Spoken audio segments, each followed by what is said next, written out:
അപ്പോൾ ഇന്നത്തെ സ്പെഷ്യൽ നമുക്ക് ചിക്കൻ കുറുമയും നെയ്ച്ചോറുമാണ് ഇന്നത്തെ സ്പെഷ്യൽ നമ്മൾ ഉണ്ടാക്കാൻ പോകുന്നത്.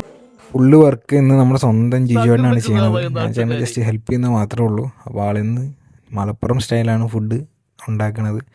അപ്പോൾ ഞങ്ങളൊന്ന് ജസ്റ്റ് സംസാരിച്ചപ്പോൾ ജസ്റ്റ് ഒരു മൈൻഡിൽ വന്നൊരു ഫുഡ് പരിപാടിയാണ്. അപ്പോൾ ഒന്ന് നോക്കിയില്ല, പിന്നെ നമ്മൾ ചെയ്യാന്നുള്ള രീതിയിലായി. ചിക്കൻ കഴുകി സെറ്റാക്കി നീറ്റാക്കി ക്ലീനാക്കി വെച്ചിട്ടുണ്ട്. നിങ്ങൾക്ക് വീഡിയോയിൽ കാണുമ്പോൾ തന്നെ മനസ്സിലാകും. അടിപൊളിയായിട്ട് കഴുകി വെച്ചിട്ടുണ്ട്, സെറ്റാണ്. പിന്നെ നമ്മുടെ സബോള കാര്യങ്ങളൊക്കെ നമ്മൾ അരിഞ്ഞ് വെച്ചിട്ടുണ്ട്. പിന്നെ നമുക്ക് നെയ്ച്ചോറിന് എന്തൊക്കെ ഇൻഗ്രീഡിയൻസ് ആണ് വേണ്ടതെന്ന് നമുക്ക് ആളോട് ചോദിച്ചു നോക്കാം.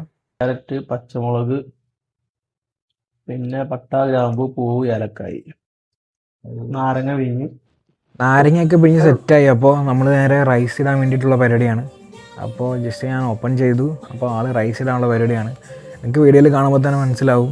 വേറെ പ്രത്യേകിച്ച് പണിയൊന്നും ഇല്ലാത്തതുകൊണ്ട് ഇഞ്ചിയും പച്ചമുളകൊക്കെ ഒന്ന് ഇടിക്കാമെന്ന് വിചാരിച്ചപ്പോഴാണ് ആകെ പണി പാളിയത്. എൻ്റെ കണ്ണെരിഞ്ഞ് ആകെ പ്രശ്നമായി. പിന്നെ കുഴപ്പമില്ല, പിന്നെ കഴുകി.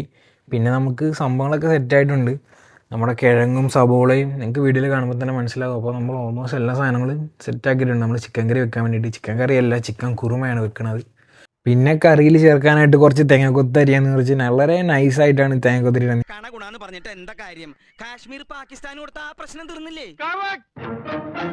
നേരത്തെ പറഞ്ഞ പോലെ തന്നെ പ്രത്യേകിച്ച് ഒന്നും പണിയില്ലാത്തതുകൊണ്ട് ഞാൻ ഇടയ്ക്കിടയ്ക്ക് ഒന്ന് ഇങ്ങനെ റൈസ് നോക്കും, വെന്തോന്ന്.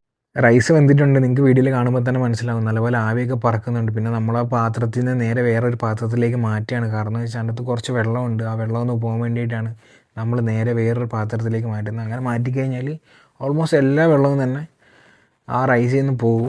കഴുകി വെച്ച ചിക്കൻ നേരെ ഒരു ചെറിയ പാത്രത്തിലാക്കിയിട്ട് നേരെ കുക്കറിലിട്ടിട്ട് 2 വിസിലടിച്ച് കഴിഞ്ഞാൽ സംഭവം സെറ്റാണ്.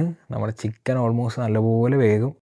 വെന്ത ചിക്കൻ്റെ കൂടെ നേരത്തെ അരിഞ്ഞു വെച്ച തേങ്ങാക്കൊത്ത് മിക്സിയിൽ അടിച്ച് വെച്ചിട്ടുണ്ട്. അതും കൂടെ നമുക്ക് ഇട്ട് കൊടുക്കാം. ചില കാര്യങ്ങൾ പറയാനുണ്ട്. അതിപ്പോ പറയാൻ കഴിയില്ല. ഒന്നും നോക്കിയില്ല, ഞാൻ കുറച്ച് ടേസ്റ്റ് നോക്കാൻ നേരിച്ചപ്പോൾ ആഹാ എന്താ ടേസ്റ്റ്. നമ്മുടെ ഇന്നത്തെ സ്പെഷ്യലി ചിക്കൻ കുറുമയും നെയ്ച്ചോറുമാണ്. അപ്പോൾ നിങ്ങൾക്കും വീട്ടിൽ ട്രൈ ചെയ്യാം. അടിപൊളിയാണ്, പെട്ടെന്ന് ഉണ്ടാക്കുന്ന ഫുഡാണ്. അപ്പോൾ നമുക്ക് വീണ്ടും വേറെ വീഡിയോയിൽ കാണുന്നവരെ ഒക്കെ ബൈ ടാറ്റാ.